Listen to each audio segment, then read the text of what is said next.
Durante la campaña presidencial estadounidense de 2016, todo Hollywood se pronunció en contra del candidato Trump. Al igual que Robert De Niro, un gran número de estrellas se movilizaron, mientras que otras simplemente llamaron a acudir a las urnas. Inscríbete. Si no estás inscrito, no puedes votar. Cuesta 2 minutos por teléfono. Solo... Vota, vota, vota.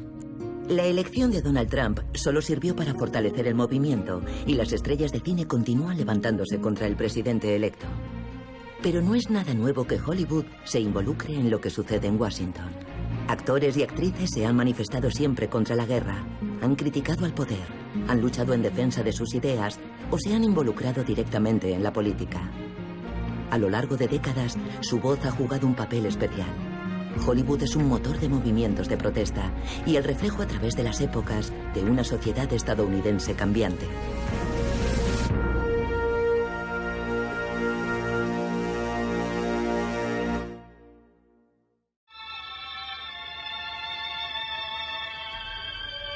El comienzo de los años 30 en Hollywood es la Belle Époque, la llegada del cine sonoro y la edad de oro de los estudios.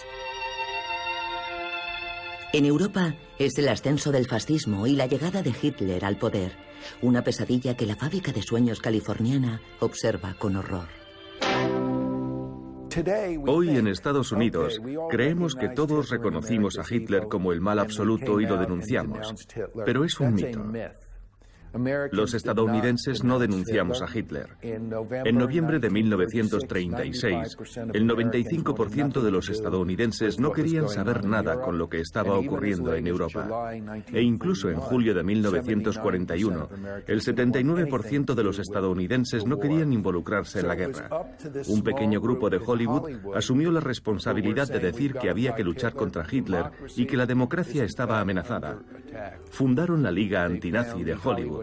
Crearon 2 periódicos, 2 programas de radio y organizaron manifestaciones que congregaban a decenas de miles de personas. Después de la guerra, aquellas personas a quienes se debería haber felicitado fueron de hecho atacadas. Se trata de una de las formulaciones más sorprendentes en la historia de los Estados Unidos. Se les acusó de ser antifascistas antes de tiempo. En otras palabras, fueron solo los comunistas quienes reconocieron el peligro de Hitler. El Partido Comunista de los Estados Unidos es la quinta columna por excelencia. Su objetivo es el derrocamiento de nuestro gobierno. El comunismo, en realidad, no es un partido político, es una forma de vida nefasta y maligna. Revela un estado parecido a una enfermedad que se expresa como una epidemia. Y como sucede con las epidemias, se necesita un periodo de cuarentena para impedir que infecte a nuestro país. Creció la histeria en torno a la idea de que pudiera haber comunistas en el gobierno u ocupando altos cargos. En cuanto a Hollywood, la inquietud provenía del hecho de que todo el mundo veía películas, no había televisión, y las películas eran más importantes que lo que decían los políticos. El resultado fue pensar, ¿están los comunistas infiltrándose en la industria del cine? La caza de los rojos en Hollywood comienza realmente en 1947. George Murphy, Ronald Reagan y Robert Montgomery se encuentran entre los actores más conocidos llamados a testificar ante el Comité de Actividades Antiestadounidenses en Washington. Serán interpelados sobre la infiltración comunista en Hollywood. El Comité de Actividades Antiestadounidenses comprende que puede conseguir mucha más visibilidad y muchas más subvenciones si en lugar de atacar a los científicos nucleares que podían estar comunicando códigos a los rojos, atacaba a las estrellas del cine. ¿Eso ha sido usted miembro del Partido Comunista? Responda sí o no. ¿Es usted miembro del Partido Comunista? ¿O de algún partido progresista? ¿Ha donado alguna vez dinero a la España republicana? ¿Ha firmado alguna vez una petición apoyando ideas comunistas? La gente fue ridiculizada. Muchos de ellos plantaron cara al comité y se negaron a responder. No porque tuvieran miedo, sino porque estaban indignados con la actitud anticonstitucional del gobierno. Un grupo de 10 personas fue apodado los 10 de Hollywood. Directores, guionistas, productores que se negaron a responder a preguntas cuando fueron convocados por el comité. Estaba claro que irían a la cárcel si no respondían, y estaba claro que no tenían intención de responder. En respuesta, muchos actores, directores y guionistas crearon el Comité para la Primera Enmienda, cuyo propósito era recordar la existencia de la libertad de expresión en Estados Unidos. Un grupo de activistas de Hollywood, encabezado por Humphrey Bogart, viajó a Washington en 1947 hasta los escalones del Capitolio para anunciar su apoyo a los 10 de Hollywood. Por desgracia, desde el primer día de las audiencias, el comité logró acorralar a John Howard Lawson, un ferviente izquierdista. La cuestión del comunismo no tiene ninguna relación con esta investigación, cuyo único objetivo es controlar la industria cinematográfica. ¿Se niega usted a responder a esa pregunta? Le he dicho que no esconderé ninguna de mis convicciones y afiliaciones al pueblo estadounidense, y todo el mundo sabrá cómo pienso. Abandone el estrado. He escrito a favor del americanismo durante años. Abandone el estrado. Y continuaré defendiendo los derechos que están intentando destruir. Agentes, llévenselo. Cuando pierdes la compostura así, se pierde toda la credibilidad. El apoyo a los 10 de Hollywood se derrumbó y fueron enviados a la cárcel. Los estudios llamaron entonces a Bogart y le exigieron que regresara a Los Ángeles al día siguiente, o de lo contrario, y ese de lo contrario significaba que podía decir adiós a su contrato y a su carrera. Bogart se disculpó de inmediato lamentando su error y su ingenuidad. La industria trabajó mano a mano con el gobierno. Fue ella quien hizo las listas negras, mientras el gobierno vigilaba. Aquello destruyó la carrera de actores, guionistas, productores y directores. Aquello destruyó la mayor parte de las profesiones creativas. Lauren Bacall escribió en su autobiografía que eran muchos los que tenían miedo a hablar por temor a perder su empleo, su carrera, sus ingresos y tal vez incluso a sus familias. Fue una época horrible en nuestro país.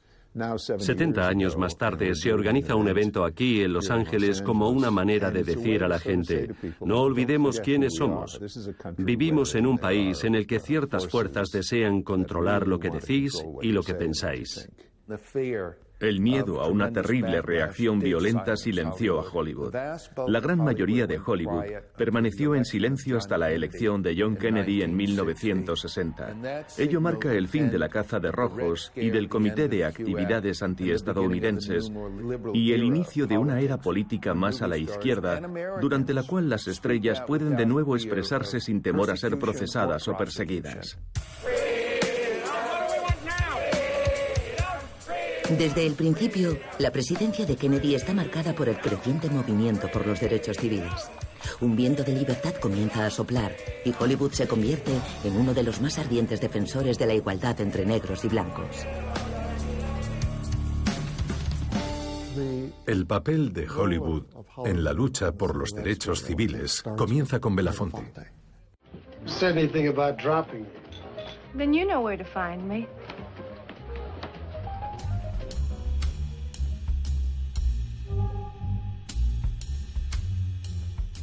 Se daba por hecho que Harry Belafonte se iba a convertir en la primera verdadera superestrella negra, porque era muy atractivo, obviamente, pero también porque tenía la piel clara, lo que permite una mayor identificación por parte de los blancos. En 1957 vende más discos que Frank Sinatra. Es el cantante más importante y un ídolo en Estados Unidos. Y explota su éxito para entrar en política. Verdaderamente, muy pronto, fraguó una relación con Martin Luther King y apoyó activamente al movimiento. Con el tiempo se convirtió en el mayor donante del movimiento por los derechos civiles y recorrió el país para dar visibilidad e importancia a los derechos civiles en Estados Unidos. Belafonte sencillamente interrumpió su carrera para recaudar fondos y convertirse en intermediario de Martin Luther King a tiempo completo. Hace tiempo que los artistas han superado cualquier cuestionamiento en cuanto a su posicionamiento o su capacidad para participar en cualquier acto de propaganda que pueda ayudar a consolidar la idea de los derechos y las libertades civiles. Para muchos actores de Hollywood, esa lucha no es ni siquiera polémica. Actualmente, muchos grandes actores de Hollywood participan activamente en política, y esas mismas estrellas están en la primera línea de combate por los derechos civiles. No tienen miedo a manifestarse. Y un ejemplo de ello es Marlon Brando, que ha acudido a Los Ángeles para participar en una protesta contra una presunta discriminación relacionada con el reparto de vivienda social. Naturalmente ha aparecido en la portada de algunos periódicos. Cuando llegó el momento de la marcha sobre Washington en 1963, fue posible movilizar a un gran número de actores para que participaran en ella. Belafonte me contó una historia interesante. Al principio, pidió a Burt Lancaster y Marlon Brando copresidir la delegación, pero luego pensó que necesitaba a alguien que llamara la atención del americano medio. ¿Y por qué no Moisés?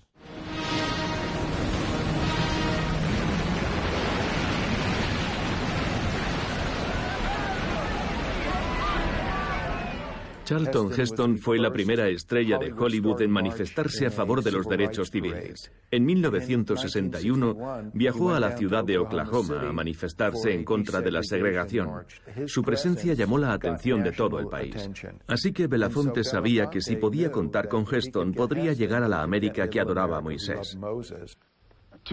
Hace 2 años manifesté mi opinión delante de algunos restaurantes en Oklahoma, pero con esa excepción, hasta hace muy poco tiempo, como la mayoría de los estadounidenses, he expresado mi apoyo a los derechos civiles, hablando principalmente en cócteles, me temo. Pero también, como la mayoría de los estadounidenses, este verano he decidido no contentarme con palabras y actuar en pro de una causa eminentemente justa y de una gran urgencia. Así que aceptó presidir la delegación de Hollywood y aquello despertó la atención. Ahora había un grupo de celebridades de Hollywood, algunos de los hombres y mujeres más famosos del mundo, que viajaron a Washington y encabezaron la marcha.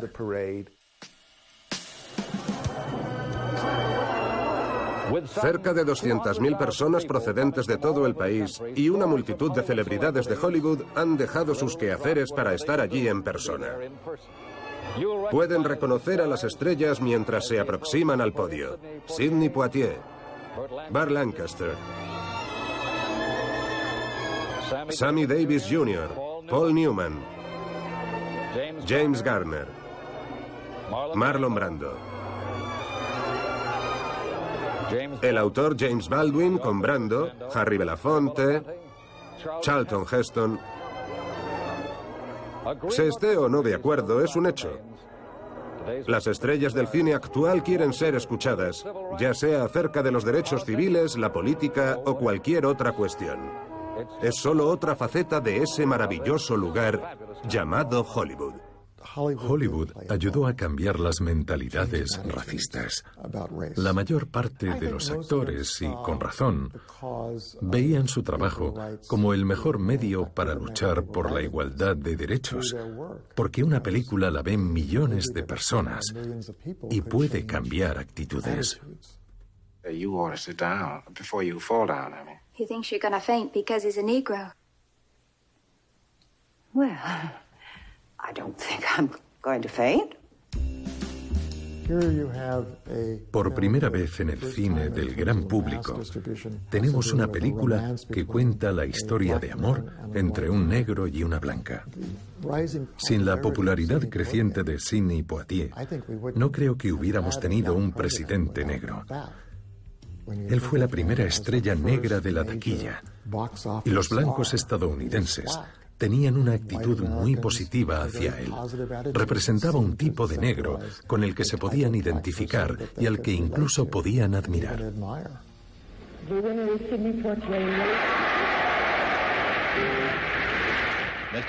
El señor Poitier es el primer negro en ganar este importante galardón y se le recibe con un caluroso aplauso.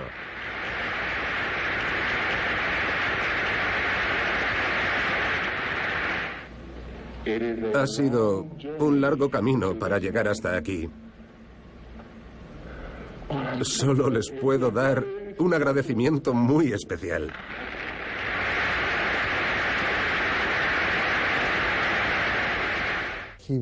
Fue él quien se convirtió en una superestrella, pero al precio de su compromiso, minimizó sus opiniones políticas. Belafonte y Sidney Poitier fueron amigos íntimos durante años. Belafonte era el líder y Sidney Poitier su apoyo. Pero Poitier no quiso expresarse públicamente, algo que enfureció realmente a Belafonte. Y finalmente acabaron enemistándose porque Belafonte consideraba que Poitier no utilizaba su visibilidad para ayudar a la causa. Por tanto, se trata de un caso muy interesante acerca de los límites de la política. Lo vemos a menudo con las personalidades negras del mundo del espectáculo. ¿Hasta dónde puedes llegar si quieres complacer a todo el mundo? Belafonte, más allá del movimiento por los derechos civiles, se convierte en una de las primeras personalidades del Star System en levantarse contra la intervención de Estados Unidos en Vietnam, un asunto todavía más controvertido. Para él, la guerra va de la mano con el racismo en Estados Unidos y de un sistema de explotación imperialista que discrimina a los negros. Consigue incluso convencer a su gran amigo Martin Luther King para que se posicione igualmente. Nuestro país está obsesionado con las armas y la guerra de Vietnam, y ello ha creado un clima de violencia y confusión, un clima de división e incluso de odio. Cuando King es asesinado, Harry Belafonte queda tan conmocionado que pierde la motivación para militar durante los 2 años siguientes. Y ese es el momento en que Jane Fonda regresa a Estados Unidos.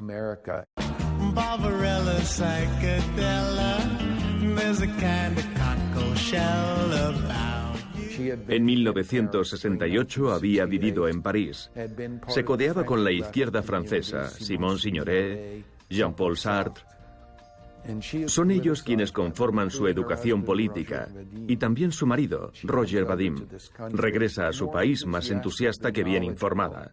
Debido a que es una estrella de cine y a que es la hija de una gran estrella de cine, Henry Fonda, cuando comienza a pronunciarse recibe mucha atención. He vivido en Francia 7 años y fue Vietnam. Fue la guerra de Vietnam lo que me obligó a hacerme ciertas preguntas acerca de los Estados Unidos. Y he regresado a los Estados Unidos porque aunque las bombas caigan sobre Vietnam, es una tragedia para nosotros. La tragedia es nuestra y el pueblo americano tardará muchos años en reparar los daños y borrar la mancha que gente como Nixon ha dejado en nuestra bandera y nuestro país. Cuando Jane Fonda toma el micrófono, son centenares de miles de personas quienes escuchan, incluso millones. ¿Es este el papel clave de las estrellas de cine? No son los más inteligentes ni los más informados, pero configuran la manera de pensar de los menos informados y los menos politizados. Ella coqueteaba con los medios radicales y más tarde reconoció que probablemente al principio había perjudicado a la causa tanto como la había ayudado. En 1970, Jane Fonda y Donald Sutherland, junto a un grupo de actores, realizan una gira por las bases militares estadounidenses para presentar un espectáculo titulado Liberad al Ejército. En forma de escenas humorísticas, denuncian los estragos de la guerra y la política del presidente Nixon ante un público formado por soldados. En 1972, se entera de que el ejército de los Estados Unidos bombardea las presas norvietnamitas para inundar zonas, algo que está prohibido por la Convención de Ginebra, y los americanos lo niegan. Ella se desplaza al lugar, pasa una semana en Vietnam del Norte, recorre todo el país y toma fotografías de los daños causados por los bombardeos de diques y presas.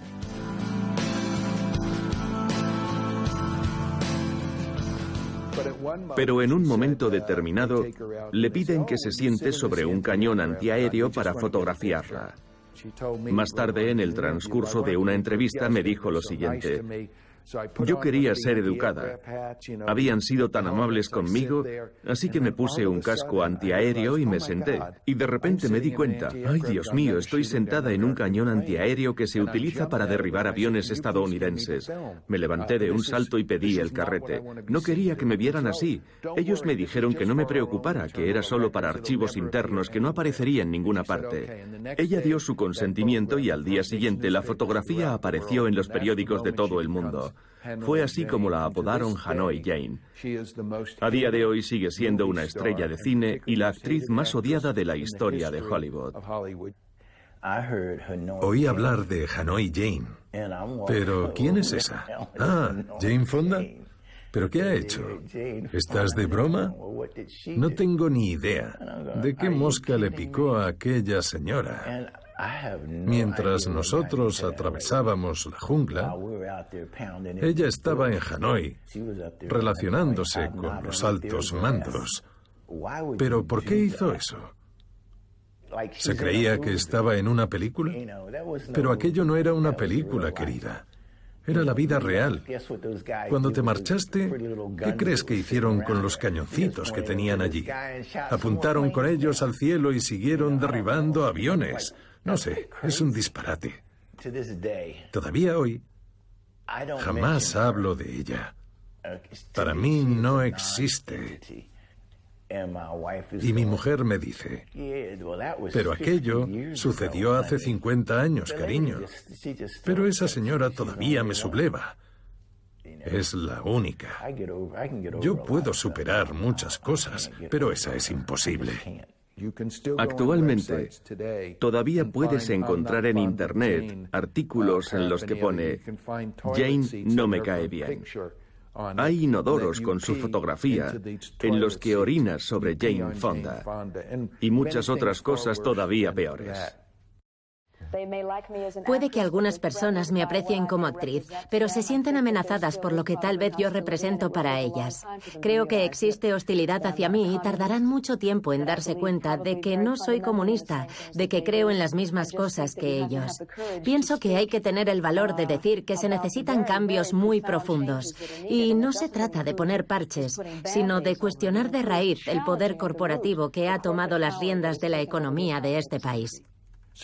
Así que Jane Fonda fue etiquetada como traidora porque iba por delante de la opinión pública, pero también porque era una mujer.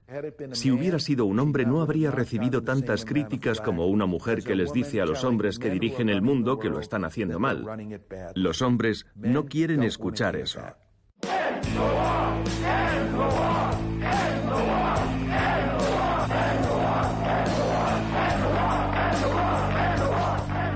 El gobierno de Richard Nixon retira las tropas estadounidenses de Vietnam en 1973. Es el final de un conflicto que ha durado cerca de 20 años y ha sido fuente de inspiración para numerosas películas. La relación entre Washington y Hollywood da un giro muy especial a comienzos de los años 80, cuando un antiguo actor de serie B se convierte en el 40º presidente de los Estados Unidos. La gente se equivocó con Ronald Reagan y yo también me equivoqué. Me creí lo que decían sus críticos de la izquierda, que le acusaban de ser un portavoz de los conservadores y que se limitaba a leer los textos que escribían para él. La palabra actor era sinónimo de tonto para algunos. Aquellos que cubrieron la entrada en la política de Ronald Reagan, incluido yo mismo, escribieron regularmente que no tenía ninguna experiencia en la política, pero estábamos equivocados. Cuando comencé mis investigaciones sobre la vida y la carrera de Reagan, me di cuenta de que el tonto era yo y que Ronald Reagan era políticamente mucho más hábil de lo que se creía. Yo diría que en cierto modo fue un político toda su vida. Uno de los aspectos de su vida que a menudo olvidamos es que durante mucho tiempo tuvo un papel activo mientras fue presidente del Sindicato de Actores de Cine. Rápidamente asumió un papel de liderazgo entre los actores, guionistas y técnicos de Hollywood. Fue presidente del Sindicato de Actores durante 6 mandatos de un año y fue también elegido presidente del Consejo de la Industria del Cine, la organización más prestigiosa de la capital del cine. En las décadas de los 30 y los 40 del siglo pasado, el Sindicato de Actores era un órgano muy politizado. En él se debatía sobre todos los temas de interés nacional y aquello le dio una magnífica preparación. Los negociadores de ambas partes han quedado satisfechos con el acuerdo y debería dar lugar al establecimiento de relaciones más estables dentro de nuestra industria. Era un hombre que vivía para la política. La amaba tanto como la profesión de actor. You wanted law and order in this town. You've got it. I'll shoot the first man who starts for those steps.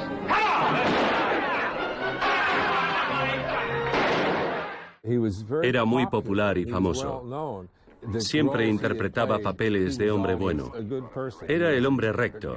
Y cuando entró en la política, creo que muchas personas lo identificaron con ese personaje. Lo que sucedió en las siguientes elecciones nacionales en 1964 convirtió a Reagan en un verdadero político. Cerca del final de la campaña, Ronald Reagan atrajo la atención de todo el país pronunciando un discurso en apoyo del candidato Goldwater. Pese a la severa derrota sufrida por Goldwater, la actuación de Reagan fue tan impresionante que los republicanos de California, que buscaban un nuevo líder para el partido, le pidieron que se presentara a las elecciones a gobernador. Y él aceptó la propuesta. Su adversario era el gobernador, que se presentaba a un tercer mandato y que subestimaba a Reagan, se burlaba de él porque era actor. Su adversario, el gobernador demócrata saliente Edmund Brown, nunca se tomó en serio la candidatura de Reagan. Y vuestro nuevo candidato al Senado... Pero durante la dura y agresiva campaña, los votantes californianos miraron más allá de la imagen de Reagan como actor para interesarse en su filosofía política. Ha llegado la hora de recordar a algunos que los actores son personas. Transformó la forma de hacer campaña.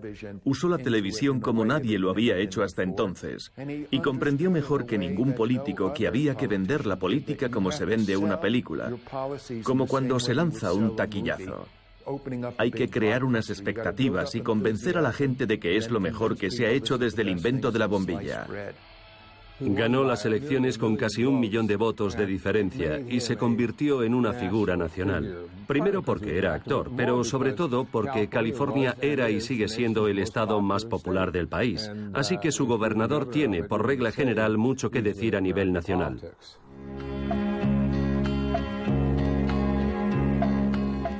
Durante sus 8 años como gobernador, Reagan se rodeó de una administración competente, con gente procedente del mundo de los negocios y la jurisprudencia, y aportó muchas ideas innovadoras de cosecha propia. Una revista de tirada nacional diría más tarde que había logrado equilibrar un presupuesto deficitario al reducir el número de funcionarios, así como el gasto en ayudas sociales, demostrando así su competencia como gobernante. Como muchos de sus valedores, Reagan comenzó a verse a sí mismo como presidenciable. En 1980, 7 candidatos fuertes se presentaron a la nominación del Partido Republicano. Uno a uno todos se fueron retirando de la carrera hasta que solo quedó Reagan. Hoy me gustaría emprender una cruzada y me gustaría liderarla con vuestra ayuda. Será una cruzada para liberar del peso oprimente del Estado al gran pueblo de este país. La respuesta de los electores a esta llamada indicó claramente que América deseaba un cambio. Reagan no sabía nada cuando comenzó, pero dedicó mucho tiempo a aprender cómo funciona un gobierno. Para sorpresa de muchos, creo que finalmente se reveló como un buen presidente, especialmente por su profunda implicación en la carrera armamentística nuclear. A las personas que piensan que Reagan era un hombre algo insustancial, les digo, lean las transcripciones de la cumbre de Reykjavik donde habla con Gorbachev. Reagan demuestra una enorme talla frente a un hombre que era un político excepcional, Mikhail Gorbachev. Pero no creo que hubiera llegado a presidente si no hubiese sido actor. Cuando las cosas se ponían difíciles, Reagan solía decir tirando de humor, no veo cómo alguien puede ocupar este puesto sin haber sido actor.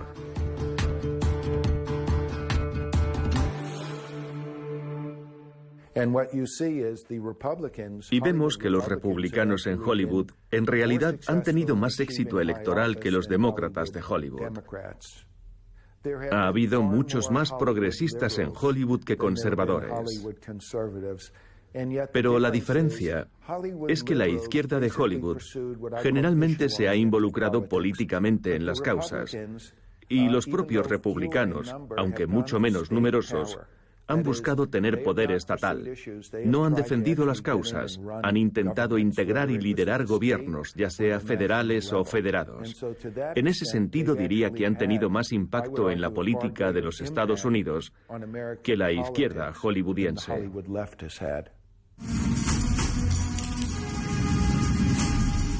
Hasta la vista, baby.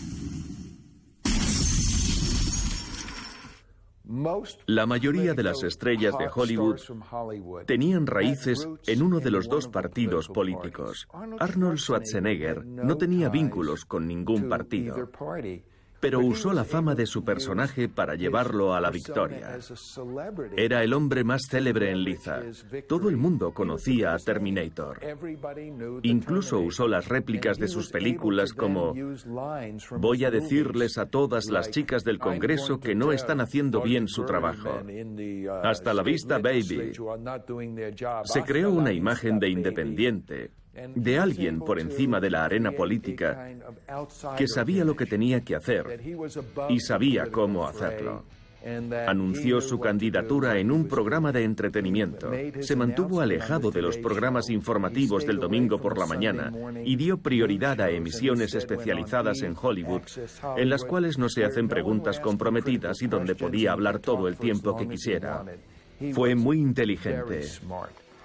Me decían, su nombre es impronunciable, su inglés deja mucho que desear y su cuerpo está excesivamente desarrollado. ¿Y sabéis lo que ocurrió? Me convertí en el artista mejor pagado del mundo, ¿vale? Arnold Schwarzenegger fue pionero en otra forma de política que yo llamo en mi libro la política de la celebridad. Es indudable que existe una fuerte conexión entre Washington, D.C. y Los Ángeles. Hay muchas cámaras, mucha atención mediática en ambas ciudades. Y las personas a veces se sienten atraídas por esta atención como las polillas se sienten atraídas por la luz. Y creo que también existe el mismo tipo de influencia. En Washington, D.C. se implementan políticas que tienen un impacto en todo el mundo y en Los Ángeles se crean imágenes, iconos culturales, ideas y conceptos que tienen un impacto en todo el mundo. Ambas son ciudades influyentes, por lo que es natural que tiendan a entrecruzarse. Al igual que Ronald Reagan, Arnold Schwarzenegger fue la encarnación de esta cercanía entre las dos ciudades.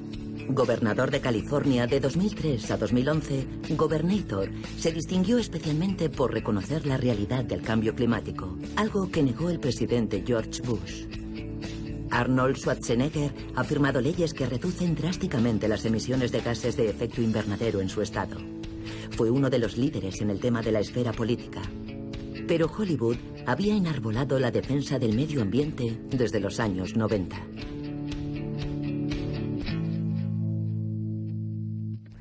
A finales de los años 80, hubo dos asociaciones en Hollywood que se comprometieron fuertemente con el medio ambiente.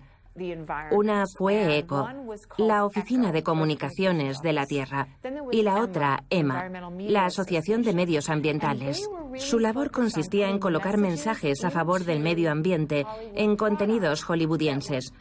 Por ejemplo, ver a alguien reciclar en un programa de televisión fue realmente revolucionario en ese momento. Hemos estado proponiendo guiones a las cadenas de televisión desde 1989. Iba a sentarme a las oficinas de los creadores de series y les sugería tramas. Por ejemplo, si hablamos de toxinas en el agua subterránea, ello puede contribuir a la causa. O tener un personaje realmente comprometido con el medio ambiente. Entendieron lo que estaba en juego y el poder que tenían, y además ellos intentan siempre buscar historias. Estas dos organizaciones se han esforzado también por hacer que el propio Hollywood sea más verde. Por ejemplo, procuraban tener platós ecológicamente responsables, lo que supone un gran desafío porque nos movemos todo el tiempo. Así que todo es desechable, comida, cubiertos. Los camerinos en las caravanas funcionan con generadores y tiramos toda la madera de los decorados cuando finaliza el rodaje. Así que pusieron en marcha programas de clasificación y reciclaje para las bandejas y toda la madera utilizada. Fuimos a ver todos los estudios y les dijimos, sus platós son terribles, no reciclan nada, ¿cuál es su problema? Y se pusieron a ello y nos ayudaron. Estuvimos implementándolo años y finalmente nos dijeron, ¿sabéis? Vamos a abrir un servicio dedicado a la sostenibilidad y os vamos a ayudar.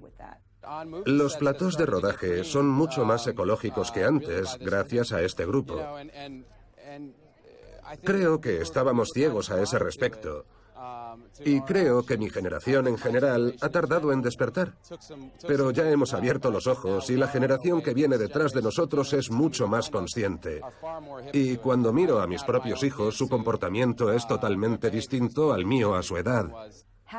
Es esencial tener celebridades que ayuden a contar una historia sobre la importancia de los problemas medioambientales y que promuevan estos comportamientos. Comenzamos a trabajar con Toyota en 2001, cuando lanzaron el Prius. Y creamos la sensación de que era el único automóvil elegante y responsable. Todos los famosos llegaban a la ceremonia de los Oscars en un Prius delante de las cámaras. Como George Clooney el año que fue nominado para 2 premios. Todas las cámaras estaban allí. Así que nuestra labor ha empezado a dejar huella. Y es en gran parte gracias a las celebridades que dan voz y que dicen, así es como yo vivo. Sin una historia detrás, el público no realiza sus propios cambios. Muchos actores participan en diferentes causas dentro de la categoría medioambiental, como los animales o los océanos. Hay algunos que los han estado defendiendo hasta donde alcanza mi memoria, como Leonardo DiCaprio. El cambio climático está sucediendo más deprisa incluso de lo que los científicos más pesimistas habían predicho hace décadas. Es un tren que ha descarrilado a toda velocidad hacia un desastre inminente para todos los seres vivos. Vosotros sois la última esperanza de la Tierra. Os pedimos que la protejáis, o nosotros y todos los seres vivos que apreciamos seremos historia. Muchas gracias. Estas son formas de actividad política relativamente polémicas. Pero si eres una estrella de cine con una carrera activa, es muy difícil involucrarse en un movimiento, ya que requiere una atención constante. Los actores y actrices pueden viajar para rodar de 6 a 8 meses al año. Por eso no pueden participar. Pero si se involucran en causas, siempre pueden intervenir puntualmente, hacer un vídeo promocional, dar una conferencia de prensa. Eso no requiere una gran inversión de tiempo. Algunas celebridades de Hollywood apoyan causas solo porque es bueno para su imagen. Hoy en día hay agentes que les instan a participar en causas como hospitales o adoptar mascotas abandonadas y cosas así. Yo creo que realmente creen en esas causas, simplemente no se dedican a ello en cuerpo y alma. No creo que los artistas que no están muy involucrados en su causa, que no son apasionados, puedan sacar algo en positivo con la filantropía solo porque se supone que deben hacerlo. Eso no funciona así. Con las redes sociales, sus fans conocen sus actividades, sus fans intentan seguir a alguien auténtico y si no eres auténtico, la gente lo nota. Se darán cuenta de que todo es para figurar y así no se puede sacar nada en positivo. Hollywood se aleja cada vez más de los temas controvertidos. Cuando la administración Bush ataca a Irak en 2003 con el pretexto de los atentados del 11 de septiembre de 2001, la mayoría del mundo del cine permanece en silencio. Solo algunas voces se levantan. Robert Greenwald, que es director y productor, y yo, estuvimos charlando sobre nuestros temores. Y a partir de ahí comenzamos a hablar sobre lo que podríamos hacer. Cuando Mike y yo decidimos crear Artistas Unidos para Ganar sin hacer la guerra, la idea era una nueva asociación con una nueva forma de hablar de ello, porque en aquel momento no había absolutamente nadie en los medios que expresara un punto de vista diferente. Veías expresarse a los generales, a los oficiales superiores y a los grupos de presión, y siempre era el mismo mensaje repetido en bucle. Mike Farrell y yo reunimos gente conocida, personalidades, para dar voz, para intentar romper el monopolio a prueba de bomba del sentimiento proguerra. La prensa siempre es receptiva a la fama. Cuando los actores se involucran, cuando las personas con nombre y rostro conocidos se involucran, los medios de comunicación comienzan a escuchar y de repente nos invitaban a platós de televisión, a programas y a informativos para explicar por qué habíamos emprendido aquella labor y para contar lo que estaba sucediendo en Irak. Y por supuesto, fuimos atacados por todos los lados, acusados de ser antiamericanos, antipatriotas y de no apoyar a nuestras tropas. Yo me convertí en la bestia negra de la derecha. En aquel momento, en Estados Unidos, cualquiera que se opusiera a la guerra de Irak era atacado vigorosamente. Por ejemplo, Susan Sarandon y Tim Robbins se expresaron muy pronto contra la guerra en Irak. La cadena Fox me entrevistó y la primera pregunta que me hizo la periodista fue: ¿no cree que Tim Robbins y Susan Sarandon son traidores a Estados Unidos? Y respondí que no, que ejercían su libertad como ciudadanos. Estoy harta de tener miedo de expresarme. Le voy a decir lo siguiente, señor Bush. Este es el aspecto que tiene la democracia. Es algo de lo que la gente aún no se ha dado cuenta hoy en día. Cuando una estrella de cine toma una posición política, es un auténtico acto de valentía, porque saben que cuando se expresan en sintonía con la izquierda, los conservadores los van a odiar, y si se expresan en sintonía con la derecha, les odiarán los progresistas. Así que desde el momento en que abren la boca, toman riesgos. A menudo me decían: ¿pero quién crees que eres? ¿Cómo te atreves? Un simple actor a tomar una posición públicamente. Nos da igual. Cállate. No nos importa lo que piensas. Limítate a hacer tu trabajo. Y yo siempre respondía: soy un ciudadano estadounidense, no solo un actor. Yo creo que ser abiertamente activista podría perjudicar mi carrera. Y estoy segura de que hay personas que no me han contratado porque no están de acuerdo conmigo. Algunos de mis amigos piensan que hoy existe una lista negra, que no es oficial, pero existe. Hollywood, la industria del cine y la industria de la televisión tienen mucho miedo porque hay muchísimo en juego, con grandes sumas de dinero. Cualquier cosa que se perciba como una amenaza para la fama, el dinero, el poder y el ego, da miedo. No para todos, pero sí para algunos, expresar una posición política se percibe así. Otros lo tienen perfectamente asumido y dicen: esto es lo que soy, y se expresan. El activismo es una parte integral de la figura pública de George Clooney, por ejemplo. El actor se convirtió en el buque insignia de Darfur. En la década de 2000 denuncia el genocidio que se está llevando a cabo en esta región de Sudán, en guerra civil. Angelina Jolie es, por su parte, la embajadora de la Oficina del Alto Comisionado de las Naciones Unidas para los Refugiados desde 2001. Viaja por el mundo para reunirse con los desplazados de Camboya, Irak, Afganistán o aquí, en Jordania. 75.000 sirios están abandonados en tierra de nadie, en la frontera jordana. Entre ellos niños, mujeres embarazadas y personas gravemente enfermas. Aunque algunas celebridades son, como en este caso, la imagen de una causa, todas son solicitadas por Washington cuando llega la época de las campañas electorales. Una de las cosas geniales de Hollywood es que todos los candidatos vienen aquí para recaudar dinero. Hay dos maneras de ser político en Hollywood. Por un lado, puedes comprometerte. Y por otro lado, si tienes la suerte de haber tenido éxito y ganado mucho dinero, puedes donar parte a las causas, las asociaciones y los políticos a los que apoyas. Yo misma colaboro económicamente y creo que es una forma muy potente que Hollywood tiene de expresarse. Pero nunca se trata solo de dinero, porque la gente en Hollywood tiene influencia, tiene fans, gente que los escucha. Entonces, también es una cuestión de transmitir el mensaje. Siempre es importante tener celebridades porque son seguidas por un público. Son símbolos. Y todo lo que hacen afecta a miles, a millones de personas. Tienen poder. La celebridad en los Estados Unidos es muy, muy importante.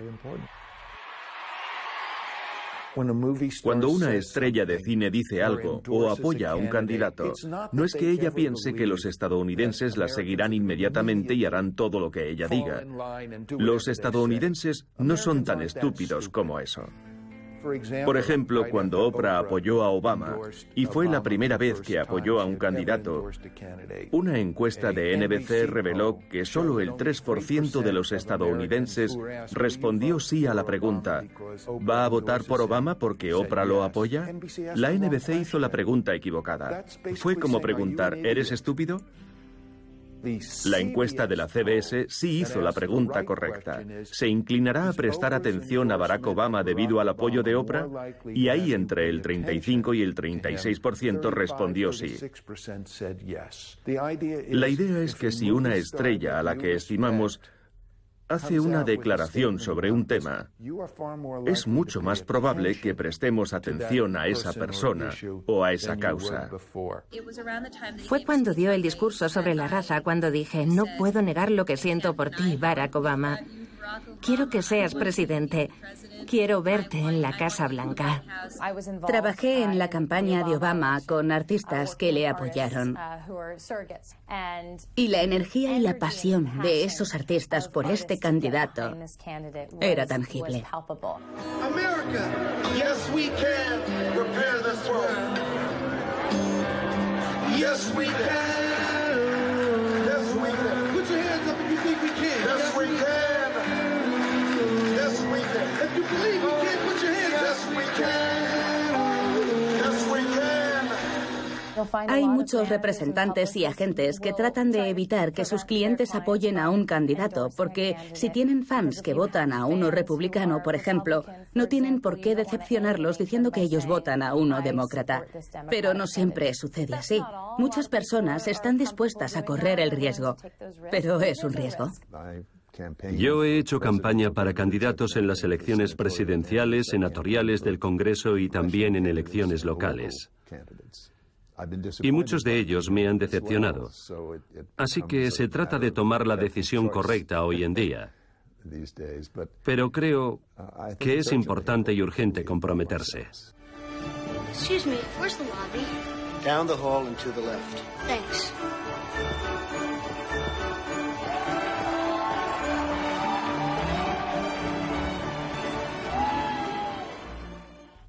Trump no necesitó el apoyo de las celebridades. Jugó con el gran descontento de la sociedad estadounidense. Sí, vamos a levantar un muro. Y sí, México lo va a pagar en su totalidad. Estoy estupefacto por la elección de Donald Trump. Ya el hecho de que fuera candidato era una broma para mí, y me pregunto si él no pensaba lo mismo.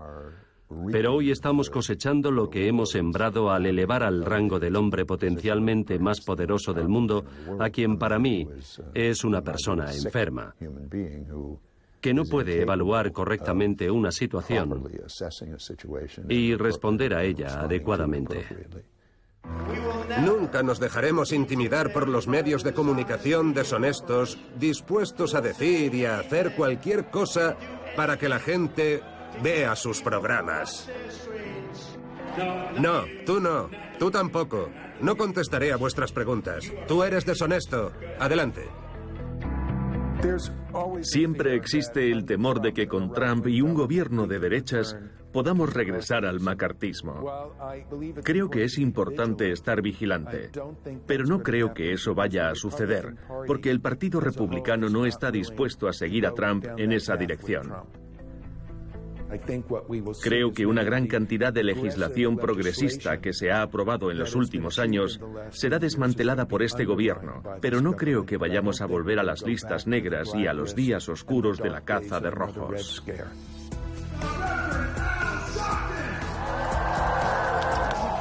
Pase lo que pase, nosotros estadounidenses, nosotros patriotas, lucharemos unidos para defender nuestros derechos y los derechos de nuestros conciudadanos.